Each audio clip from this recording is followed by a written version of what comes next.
जिस किसी भी मित्र ने ये ऑडियो क्लिप डाउनलोड किया है उन सभी से मेरा धन्यवाद। सिर्फ 1 या 2 मिनट ही लगेंगे इस ऑडियो क्लिप को सुनने में।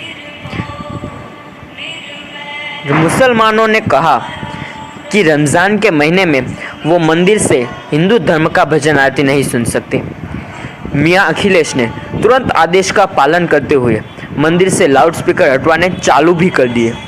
एक सवाल उन मुस्लिमों से और मियाँ अखिलेश से भी, अगर नवरात्रि के दिनों में हिंदू ये कहे कि वो इन पवित्र दिनों में मस्जिदों से आती हुई अजान नहीं सुन सकते, तो क्या इतनी ही फुर्ती से मस्जिदों से लाउडस्पीकर हटाए जाएंगे? क्या कोई भांड इंडिया इस पे डिबेट करेगा कि अकेले मंदिर पे माइक लगाने की पाबंदी क्यों है? आज पता चलेगा कि कितने हिंदू एक हो गए हैं। जिसने भी अपनी माँ का दूध पिया है वो इस मैसेज को ज़रूर शेयर करें। सेक्युलर हिजड़े दूर रहे।